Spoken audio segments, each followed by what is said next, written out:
अक्सर लोग ये क्वेश्चन करते हैं जी कि कुवैत में लिविंग एक्सपेंसेस क्या हैं और किस तरीके से सारे मामला चलते हैं। तो मैं आपको ये बता दूं कि अगर आप नियर सिटी कोई भी एक रूम लेते हैं तो वो एक रूम जो है वो आपको मतलब 100 दिनार 125 दिनार यहाँ तक में एक कमरा जो है वो आपको मिलता है। उसमें आप 4 लड़के रख सकते हैं, कुछ लोगों ने 6 भी रखे होते हैं। अब 4 लड़के अगर आप रखते हैं 100 दिनार उसका मतलब मंथली रेंट है, तो वो 25 दिनार एक बंदे को पड़ने हैं।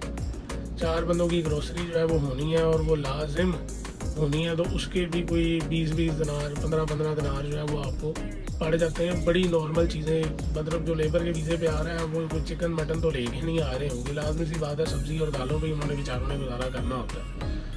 तो वो करते कराते फिर भी आपके को 15-15 दिनार जो है वो 20-20 दिनार ऊपर लग जाते हैं। आप 15 दिनार भी लगाएं तो 40 दिनार मंथली आपका ये एक्सपेंस हो जाता है। अभी आपने कोई शॉपिंग नहीं की उसमें, ठीक है। अगर आपकी 150 160 या 180 दिनार भी सैलरी है तो 40 तो उसमें सीधा सीधा ये कट जाता है आपका।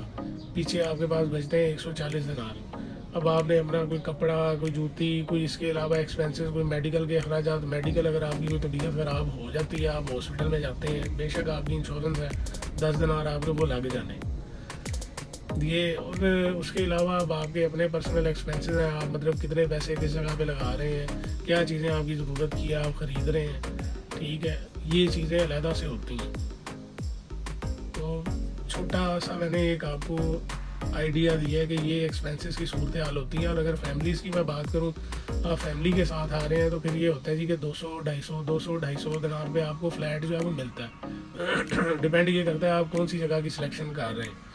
जैसे जैसे सिटी के पास आते जाएंगे रेंट जो है वो बढ़ते जाएंगे, जैसे जैसे सिटी से दूर जाते जाएंगे रेंट जो है वो कम होते जाएंगे। सिटी के पास अब 450-400 दिनार भी किराया, 350-300 दिनार भी किराया है मंथली। और सिटी से दूर जाएँ तो 150 भी है, 200 भी है, 250 भी है। तो वो 250 दिनार तो चला गया रेंट। उसके अलावा बिजली का बिल आ गया, वो जितना भी आता है वो 10 दिनार आता है, वो 20 आता है, वो आपने पे करना होता है, ठीक है।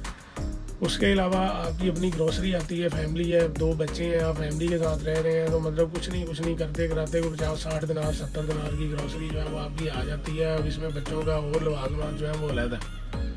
तो करते कराते आपके जो एक्सपेंसेस हैं वो पहुंच जाते हैं जनाब कोई 350-400 के पास है वो एक्सपेंसेस पहुंच जाते हैं। अब ग्रोसरी में देखें, ग्रोसरी में आपके ऊपर डिपेंड करता है कि आप किस टाइप की चीज़ें परचेज़ कर रहे हैं।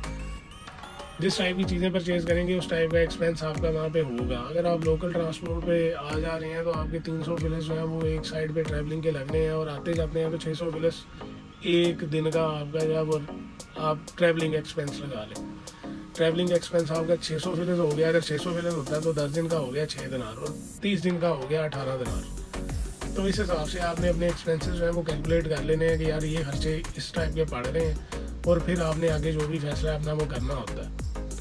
बाकी चीज़ें बेसिक आपको पता ही है, साल बाद अकामे का खर्चा, ठीक है। साल बाद जो भी मामला है आपके उसमें कुछ फीसें होती हैं, इंश्योरेंस की फ़ीस होती है, जो आपका सिविल ID बनना होता है उसके चार्जेस होते हैं। तो ये सारी चीज़ें आपको, अगर आपने कोई गाड़ी रखी हुई है तो उसकी पासिंग है, उसके अखराजात हैं। तो ये सारी चीज़ें बेसिक एक्सपेंसेस जो हैं वो होते हैं फैमिली वालों के लिए भी, और जो एक नॉर्मल बंदा आगे रह रहा है उसके लिए भी मैंने आपको बता दी है कि क्या एक्सपेंस आपके होंगे। जो चीज़ें मैंने आपको बताई हैं इससे 19-20 का कोई फ़र्क हो सकता है, इससे ज़्यादा कोई फ़र्क नहीं होगा। क्योंकि काफ़ी चीज़ें ऐसी होती हैं जो आपके अपने, अगर तो आप मतलब कंबाइंड एक जगह पे 3-4 लोगों के साथ रह रहे हैं तो वहाँ पे खाना पीना उनके साथ होता है, तो जो एक्सपेंसेस होते हैं वो सारे आपस में डिवाइड होते हैं। तो वो खाना पीना आप किस हिसाब से लेके आ रहे हैं, किस टाइप का लेके आ रहे हैं, उस पर आपके एक्सपेंसेस। लेकिन लिविंग एक्सपेंस जो है वो आपका वो 25 दिनार 30 दिनार यहाँ तक लाजिम होता है मंथली।